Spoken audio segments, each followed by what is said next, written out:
বোমা আমি এমন কি করলাম? তুমি গ্লাসটা ভাঙিয়ে ফেলাইলা। আপনি জানেন না আপনি কি করছেন? আপনি আমার জীবনটা অতিষ্ঠ করে তুলছেন। আমি মোবাইল টিপলে দোষ, আমি বাইরে ঘুরতে চলে গেলে দোষ, সবকিছুতে আপনার দোষ। কি পাইছেন আপনি? আমি বুঝি না আপনি এগুলো কি লেখা করেন। বোমা তুমি আমার মেয়ের মতো, আমি তোমার ভুলটা ধরাই দিই, শিখাই দিই, এতে তো কোনো দোষ নাই মা। আপনার আমার ভালোর জন্য আর কিছু বলতে হবে না। ইচ্ছা করে আমাকে অত্যাচার করার জন্য এগুলো করেন। আপনি চান আমি এই বাড়ি থেকে চলে যাই? আচ্ছা ঠিক আছে, আমি এই বাড়ি থেকে চলেই যাইতেছি। বাবা সবই তো শুনলি, আমি তোর ভালোর জন্যই বলছিলাম, আমি কি খারাপ কিছু বলছি?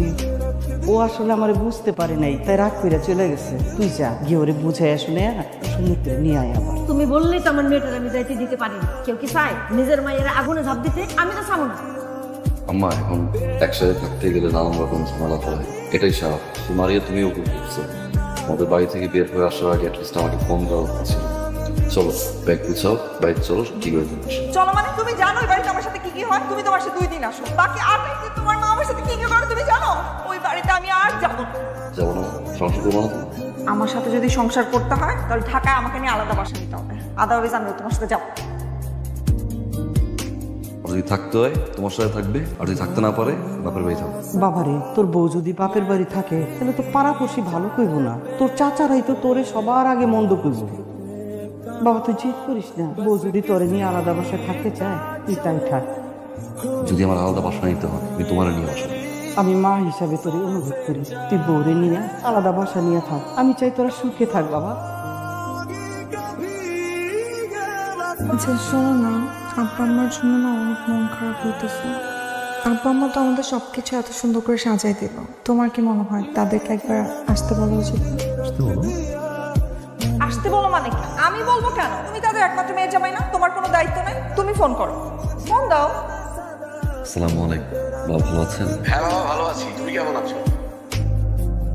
দেখছো কত খুশি হয়েছে না? আচ্ছা শোনো না, মারে নিয়ে আসি। আমি তো আসতে না করি নাই, বাসায় তো রুম আর 5টা না, বাসায় রুম 3টা। আম্মা আসতেছে, আব্বা আসতেছে, মামি আসতেছে, সবাই একসাথে। তোমার আম্মা কই থাকবে বলো? তারা ঘুরে যাক, তারপর আসতে বলবো। মারিয়া দেখো তারা কেমন আছিস?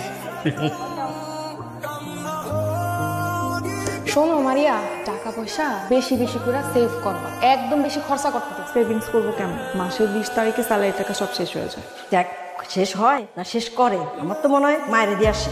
আমারও তাই মনে হয়। সারাটাক্ষণ খালি মা মা মা মা মা। আমি যে ঘরের বউ তার কোনো খেয়ালই নাই, সারাক্ষণ শুধু মার কথা। কোনো চিন্তা করিস না, লোহাদা কেমনে লোহা কাটতে হয় এটা আমার খুব ভালো করে জানা আছে।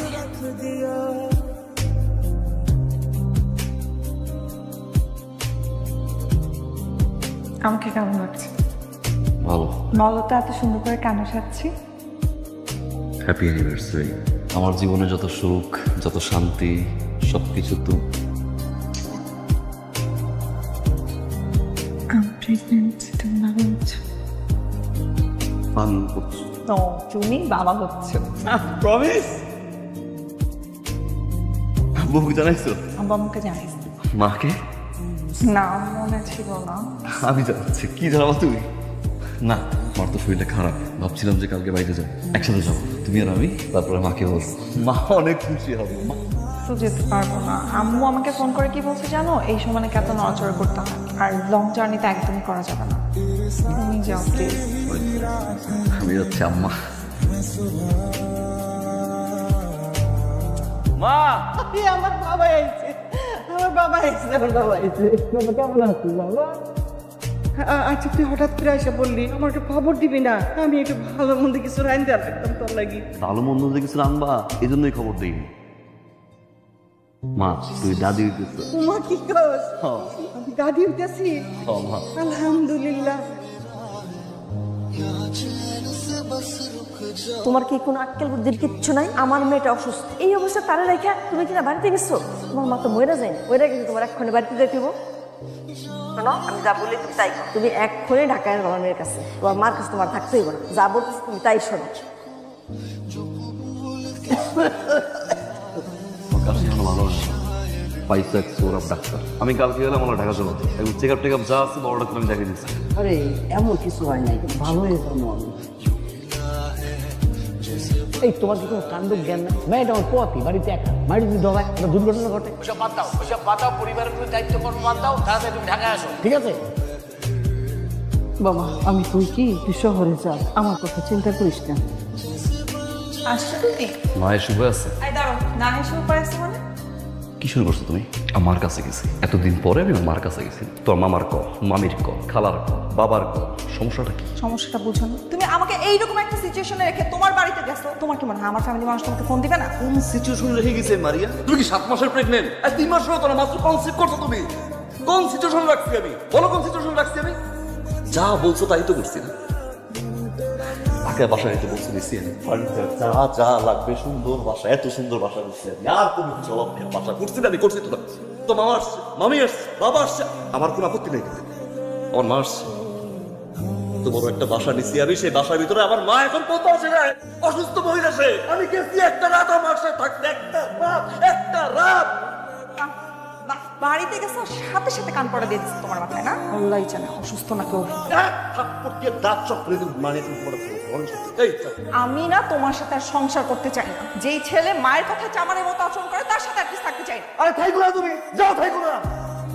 একটা রাত আমি ঘুমাইতে পারি। শামিম, কি ব্যাপার তো সকালে? ভাইজান সকাল থেকে কাকি আম্মা কোনো কথা কয় না। ভাইজান কাকি আম্মার কোনো সারা শব্দ নাই। শামিম তুই কি কর? কাকি আম্মা নাই ভাইজান। শামিম কি কর? শামিম কি কর? শামিম কি কর?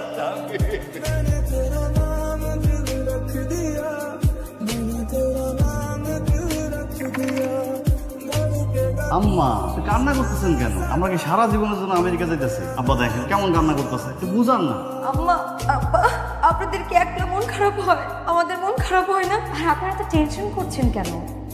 আমি আর আপনার ছেলে মিলে আপনাদের জন্য বেস্ট বৃদ্ধাশ্রমটাই খুঁজে বের করেছি। এখানে কিন্তু আপনাদের কোনো কিছুর কোনো সমস্যা হবে না। দেখেন এই যে আঙ্কেলরা আন্টিরা এখানে কত ভালো আছে। আপনারা ওদের সাথে বসে গল্প করবেন, আড্ডা দিবেন, আপনাদের সময় কখন চলে যাবে একদমই বুঝতে পারবেন। আরে তুমি এখানে দাঁড়ায় আছো কেন? তুমি কি ভুলে গেছো যে কালকে আমাদের ফ্লাইট? চলো। আমি জানি আমাদের ছেলে আমাদের এখানে একবারে ফাঁদা রেখা চলে গেছে, আর কোনোদিন আমরা এখান থেকে নিতে পারবো না। আমি আজান, আজকে থেকে 25 বছর আগে একটা মায়ের কোল দিয়া তার সন্তানকে তুমি কাইরা গেছিলে। 25 বছর পর তোমার কোল দিয়ে তোমার সন্তানকে কাইরা নিয়ে প্রকৃতির বিচার। ওই আল্লাহ ছাড় দেয়।